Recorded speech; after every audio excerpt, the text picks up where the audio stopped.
Will politics hijack the land acquisition bill? That's the big debate on Business Tonight. Joining us on the show, two very special guests. Sajay Dua, former Secretary of the Department of Industrial Policy and Promotion, and Mr. Arun Nanda, Chairman of Mahindra Life Spaces. We've got all corners covered on that big story. Arun Nanda, I want to start off with you because industry is going to take a big hit. No land can be acquired by the government for the industry if it is any purpose that's going to generate profit, so to say. How much of a setback is this according to you?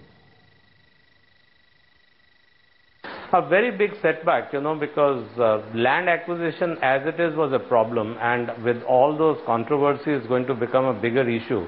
And what really worries me more as a citizen of India is that if we have to create 150 or 200 million jobs, they will only come from the manufacturing sector. And all along the view taken by the government was creating employment was public purpose. And suddenly it seems that the definition of public purpose is desired to be changed. Now, what's the option? Because, it's not just land for farming, it's land for industry. You need infrastructure. So you need a developer to come and do all that is needed for somebody to come and plug and play. How do you expect a company which wants to put up a 100 crore plant come and do all that? Because over the period we've seen in the old days, like we used to have the MIDCs and the TITCOs coming up, they're not so active. So where is the industry going to come and set up factories? Ajay Dua, comment on that, because at the heart of this entire debate is, how do you define public purpose? I mean, here, a large corporation might be setting up a factory to manufacture cars, generate jobs to a lot of people. Industry sees that as public purpose, and now by making this change, isn't the government sending a really wrong signal to industry? I couldn't more agree with you on that. I think what's happened is there has been a degree of overzealousness in promoting or moving towards equity, whereas the need of the hour was combining equity with growth. Equity was certainly important, is important, particularly when hitherto the land was being acquired under an archaic law of 1894, in which land was taken as a subordinate factor of production. It wasn't quite equated with the other factors like capital and labor. So we certainly needed to do something more, something drastically more for landowners. We needed to increase their compensation. We needed to be more discreet as the land stock was getting depleted. We also needed to cover rehabilitation, etc.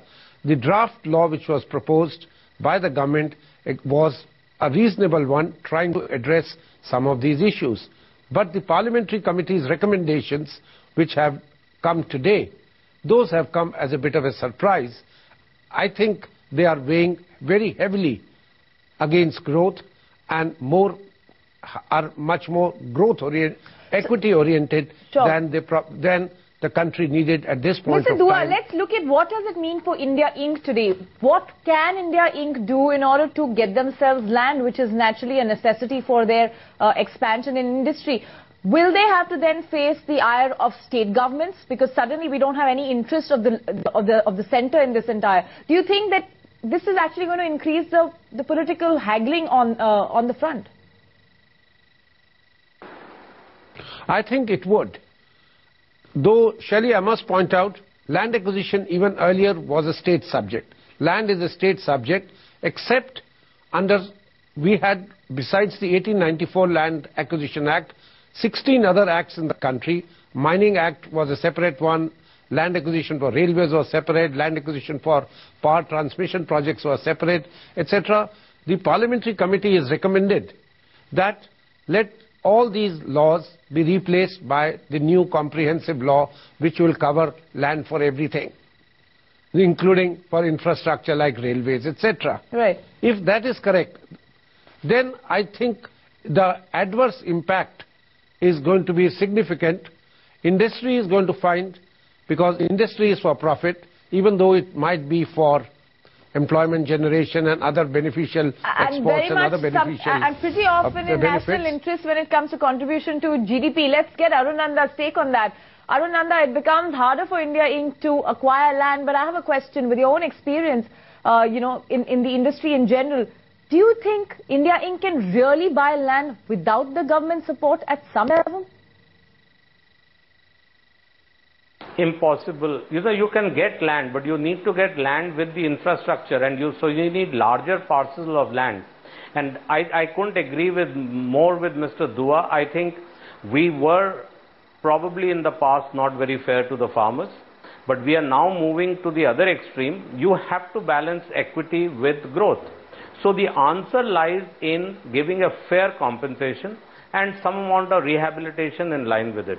Just because somebody misused the law in the past, you cannot swing to the other extreme. But how do you arrive at that fair compensation? And to answer your specific questions, no, Mr. Nanda, just to take that point forward, how do you arrive at that fair compensation? Because that's also in many ways at the heart of this debate, because farmers feel that industry has been very insensitive to their interests. How does one arrive at a fair compensation that balances the interests here? No, industry has not always been unfair to the farmers. If you look at my Jaipur project, we gave farmers not a cash compensation but land in lieu of land, and there is a proportion of developed land versus undeveloped land. And there are market forces which are known. The problem arose because people were going by what was the ready reckoner price. Now, ready reckoner price does not always reflect the correct price. And I'm sure the government has the power to find out what the real market price is. Let's get Mr. Dua there, Mr. Nanda. Otherwise you can...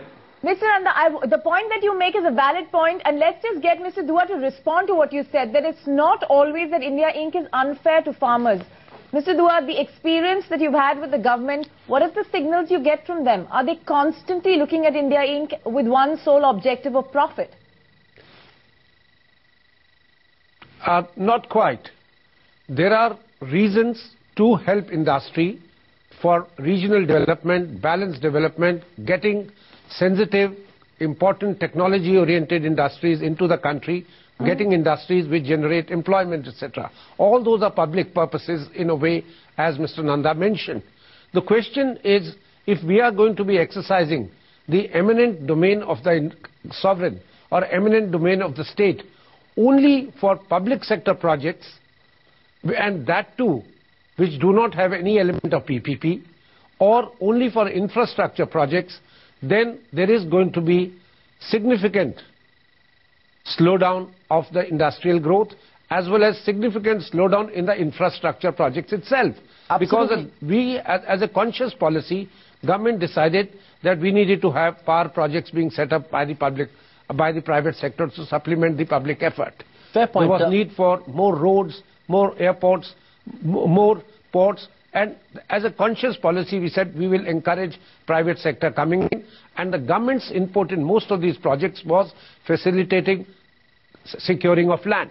Now for these things the government... Mr. Dua, I want to get an industry perspective in on this very quickly. Arun Nanda, what's your sense? The fact that we are, in a sense, banning this model as far as PPP is concerned, that's one of the main windows through which we've seen infrastructure grow in this country. Isn't that going to be a huge setback to infra growth as well?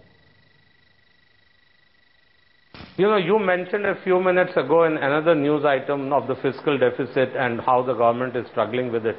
With all the pressures on the government, you need to have the private sector participating, and you need either private sector projects or PPP projects. You cannot get away from it. We are not in the 1950s and 1960s where we're doing 2 power projects a year. If you're talking of a 9 to 10% growth just to feed the 150 or 200 million people who will come into the workforce, you need to supplement the government's effort.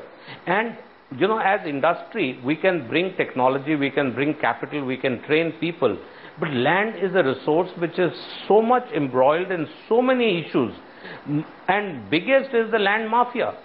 You please go and check out who are the Benami holders of lands today in every state.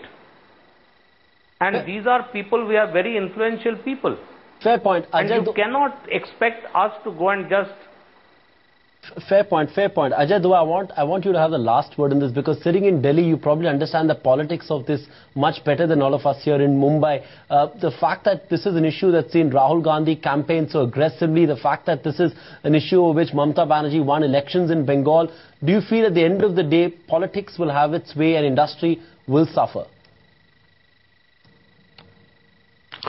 I hope not. the parliamentary committee, there may have been a degree of sort of a race within amongst the members of different parties to sort of look at the farmers aspect, the farmers welfare aspect much more than was probably called for. However, I do expect that now that the bill or the recommendations are before the parliament, there will be much greater concern for growth, much less for populism, and the parliament as a sovereign lawmaking body will bring in the right amount of balance between equity and growth. That's my hope, and I'm sure the parliament, balancing all the interests, will do that. It will probably make it a little tighter than what it was to acquire land for the private sector, and also it will ensure that the compensation is much better than was envisaged under the 1894 Act, and it would also make rehabilitation an obligation upon anyone for whom the eminent domain of the state is used. Parts of which or that I'm guessing that even India Inc. would give in to, because they have in the past, as most companies have admitted, that there is always a push of India Inc. to join hands with the government rather than be left high and dry.